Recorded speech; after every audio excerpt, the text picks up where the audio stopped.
Creepy English guy. This has been going on the last couple weeks, and it's only occurred to me recently that I should post it here. This is probably going to be pretty long, and I'm sorry. Cause it's also recent, it's fresh in my mind. Also because I'm a writer and get into pretty excessive details. I tend to get carried away, to be honest. This also isn't too crazy, but it's caused me a lot of stress and anxiety. For some context, I'm a 17-year-old girl taking college classes at my local college to get my AA a couple years in advance. Unsurprisingly, I have a lot of older people in all my classes, but a lot of other high school students are taking college classes here as well. This is my second semester here, and the classes I'm currently taking are English and Communications, only on Tuesdays and Wednesdays. I also work out daily in the gym. Okay, now to the story. On my first day of English, I sat right in front of the door in the front row, and eventually another girl sat 2 seats down from me. There was an open chair in between us, but nobody took that seat, which was fine with me, as I hate sitting in close proximity with others. There were 3 rows. I sat in the left front row, furthest from my teacher's desk. A guy I didn't know, we'll call him English guy, EG for short, sat in the middle front row, in the center of the room. My first reaction was that he was kind of cute, but I wasn't interested. I'm not looking to date anyone at the moment. A week or 2 into class, I realized he and I were the 2 people who answer questions and make comments the most in class. I love writing, and I've always had a passion for English classes, and I've been writing since I was 7 years old, so I like to think I knew what we were talking about in this class. He just seemed like he was enjoying talking. It wasn't to the point of being annoying. He saved the rest of us from answering any questions at all. Then one day in class, the girl who I share my table with and the girl he sat next to were both gone, and I think he'd taken notice of me since I answered a lot of questions, so he asked me to move over and sit next to him. Again, I thought he was cute, so I moved, and he spent the entire class period whispering comments and jokes to me, probably trying to make me laugh. Class ended, and he made me hold back a couple minutes to talk to me. I didn't really take it as anything weird, and I kind of forced a goodbye, so I could head home. The next day, to my surprise, EG had ditched his original spot and was now sitting in between me and the other girl. This was the first thing that struck me as odd. He seemed to get along pretty well with the people he'd been sitting next to before, and I'd spent a single class period sitting next to him. He didn't even know my name at this point, which leads to something else in the future. Okay, before I continue, I like to specify that I am a very trusting person. I'm not too paranoid, and very rarely do people make me uncomfortable or give me a creepy vibe. But almost immediately, I got a gut feeling that there was something off about EG. He had yet to do anything creepy, but the feeling he gave me was just wrong. It wasn't the first time I'd experienced this feeling. Last year I had a gut feeling about a guy in 2 of my classes, and I ended up ignoring the sensation. It was a big mistake to do so thankfully, I've learned that if I ever get that feeling again, I need to follow it. And the day this guy started sitting next to me, it was like my gut was flashing a big red alarm telling me not to trust him. I sat in my normal spot anyways, figuring I'd just get through the class period and I would be fine. Well, like I said earlier, he likes to talk very quickly. I detected personality traits I didn't approve of at all. Despite him not being black, he said the N-word very frequently, and he also used the word retard as an insult. 2 things I'm absolutely not okay with. He also swore every couple words, and even being someone who doesn't swear, I just dealt with it, because swearing's everywhere in a college environment. But then immediately, after stringing several very colorful sentences together, he said he doesn't like swearing around people he doesn't know well, because he knows some people don't like swearing. At that point, all I was thinking was question mark, question mark, question mark, question mark? Because he just contradicted himself. Oh well, I let it slide. You know how you think someone is cute, but almost as soon as you get to know them, you're like, nope, never mind, he's a creep, stay away.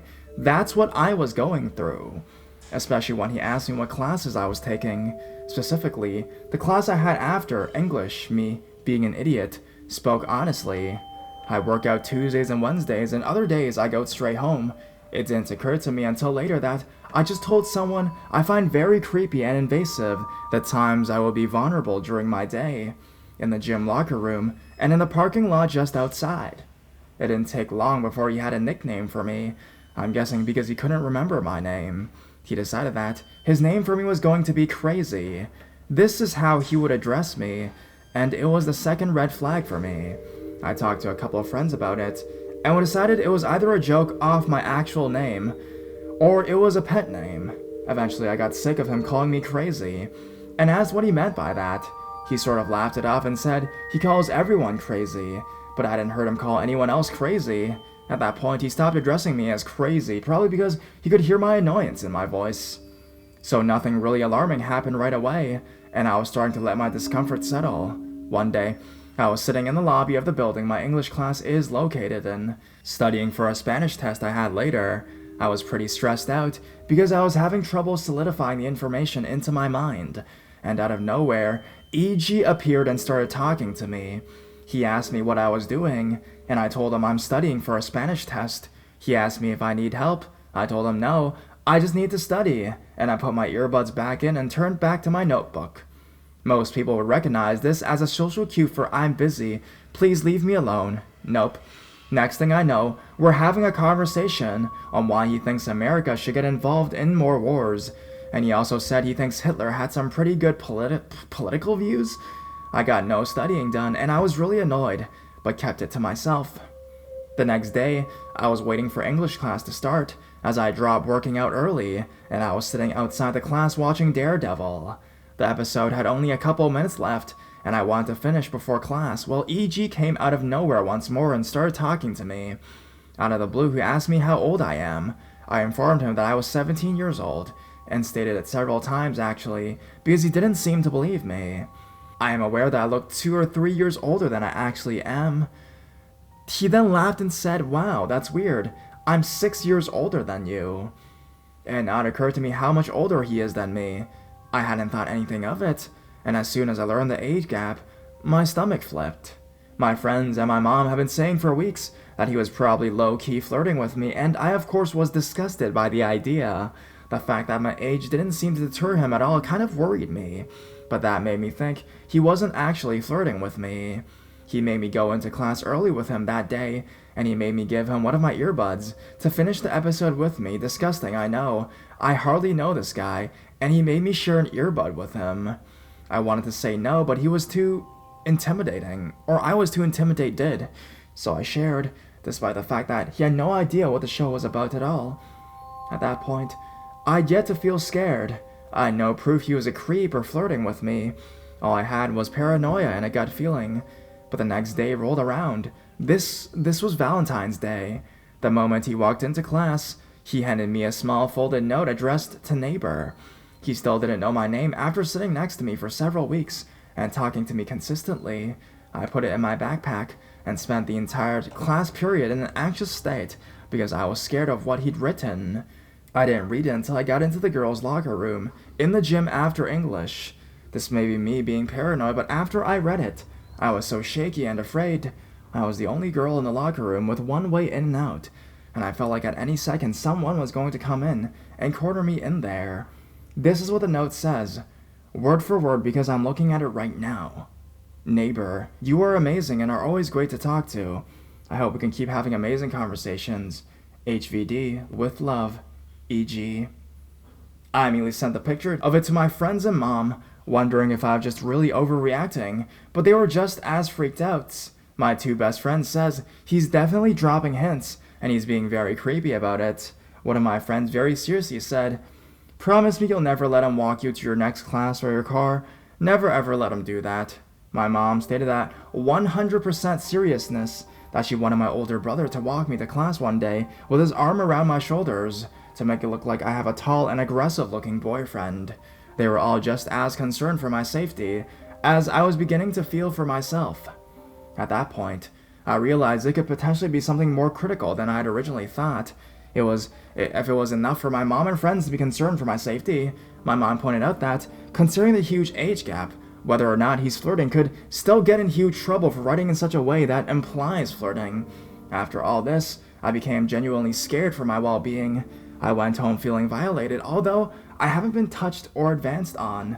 I emailed my teacher that night, and informed her of what was going on. I wanted to move from that spot, but didn't know how to do it without making it obvious that I was avoiding him, and my teacher, being the lovely lady that she is, changed up the whole plan for the next day so I could sit away from him. So now I could sit away from him without it being obvious I was sitting away from him. I talked to the girl she moved me next to and explained my discomfort with EG and asked her if she could sit there from then on. She was totally willing to let me sit next to her, which was a huge relief for me. Towards the end of class, EG came up to me and said, "If you heard your name over there, it's because I was talking about you." He refused to tell me what he'd been saying about me, and part of me doesn't want to know. Yesterday morning, I almost had an anxiety attack before English, something I haven't had in years. I sat away from him, purposefully not giving him enough time to approach me, and asked me why I was sitting away from him. At the end of class, he stood up and started making a direct path towards my new seat, but stopped when he saw I was halfway out the classroom already. Fortunately, I don't have English today or tomorrow, so I don't have to face him until next week. He did come up to me today while I was working out and scared me so bad I almost fell off my treadmill. But the worst he did was leave me with my heart racing faster than it had already been pounding. I guess the question I have is, am I just paranoid? Overreacting? I tried to get over the gut feeling I had every time I was near him, but the more I tried to ignore it, the stronger it became, which tells me it isn't just paranoia. I was talking to my mom about how the other girls in class talk to him, and she says she thinks he makes the other girls in class just as uncomfortable as me. My teacher even told me she thinks he has a very insistent personality. I'm so sorry this is so long. It also turned into a sort of a rant. I need to get this off my chest. If you guys want, I can post an update next week if anything drastic happens. I just felt an urge to post this on here. Let me know what you guys think. Am I paranoid? Or are the feelings I'm having sensations that need to be followed?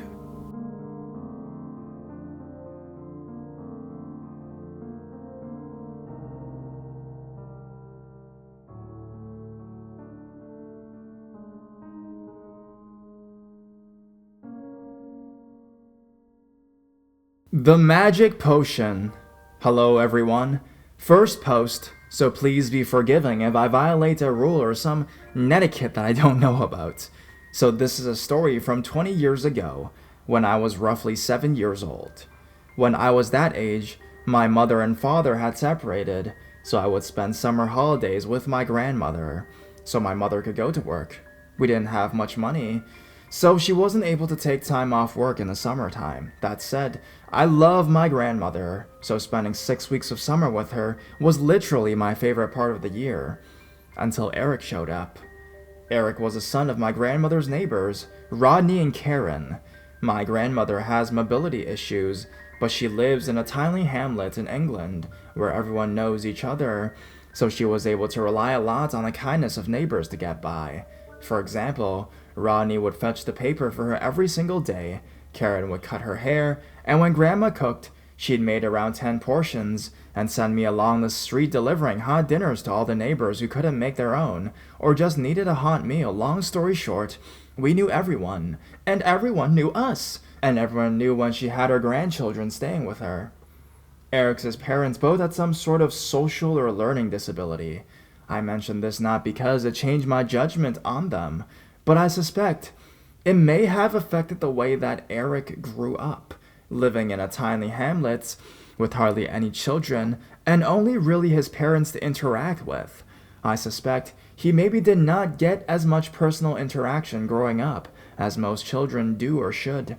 He didn't seem to have a concept of appropriate or inappropriate conversation, and swore a lot more than what my sheltered 7-year-old ass was used to at the time. At the time, he was 15, so a fair way older than me. I never felt unsafe with him, because we never been alone together. But during the summertime, we had often hung out under adult supervision, purely because of how close the adults in the hamlet were. Well, that summer, Eric started visiting my grandmother's house without his parents, asking if I could go out to play. My grandmother almost always said yes, under the condition that we stay within eye and ear sight of the house. There is a small field outside her front door with a big willow tree, so we would usually just hang out there, playing games like tag or cards like kids do. I was a raw cheat at Go Fish, and still am to this day. One day, we decided to stay in the house to play, as it was raining hard outside. My uncle lived with my grandmother at the time, but was out of work, and my grandmother was happy for us to play in his bedroom, as he had, in my opinion, a lot of cool stuff in there, an alarm clock that played 50s rock and roll songs, the only TV in the house, some toy gremlins, you get the picture. So we head up to his bedroom, each with a cup of juice from my nan. One of the first things she will do anytime someone enters her house is offer them a cup of tea or juice for kids, so pretty much everyone in the house always had a drink with them. Being still quite young and clumsy, my cup had a lid with a straw coming out of it, so you could not drink directly from the mug. It prevented you from spilling the drink, basically. At the time, I had a bunch of value brand Barbie dolls and action men, and was in that phase most kids go through when you use them to act out things. Imaginary games. The dolls are married, but oh no, Action Man, Ken, slept with Shelly, Barbie's sister, fuck. That kind of thing. So when Eric suggested a play pretend game, it didn't seem massively unusual to me. He said we were going to pretend that the drinks in our cups were magic potions, and we would take turns drinking. The magic potion would mean that we had to do whatever the other person said. Having played Truth or Dare a few times, I assumed this was what he meant by that, and was happy to play along with the game. You go first, he said, so I took a drink. You are now my slave, he said, and I nervously giggled, because it felt weird, but I'm sure everything would be fine. It was at this point I realized he had closed the bedroom door, and was sitting in front of it, so I could not just walk out of the room. Lay down next to me, and have sex with me, he commanded, in a confident, jovial way that seemed as though he fully expected me to do what he said. 7-year-old me felt the spirit of what the fuck long before I knew the actual words. I was stunned. For a minute, I didn't say anything, but I didn't want to upset my only friend in the hamlet, so I didn't want to be outright rude to him. Oh no, I said slowly. The potions suddenly stopped working. Drink again, he said, slowly. So I did, thinking he would drop it and move on. I was standing, looking at this 15-year-old lounging against my only way out the room, hoping he was just kidding. Once again, he told me to lay down and have sex with him. Once again, I nervously laughed and said, oh no, what a shock. The potion has stopped working once again. Drink again, he said, his voice low, starting to sound angry. By this time, I was getting quite scared. I had no idea how to get out of this whole situation, and still, in my 7-year-old raised to be polite manner, didn't want to outright say no or fuck off or anything like that, and that I didn't want to play anymore. I laughed nervously some more. I think I've run out of potion. He got up to have a look, and the minute he did, I darted out of the room and to the door, downstairs to my grandmother. There would be many more situations over the years with Eric, one in particular, that I remember as being chased across the field by him screaming that he would kill me, while trying to hit me with a golf club. But that is a story for another day. Eventually, his parents separated, and he moved away with his mother. I wish I knew his surname, so that I could look up where he is now and make sure it is far away from me. But in the absence of doing that, Eric, please, let's never meet again. And, kids, stay away from magic potions.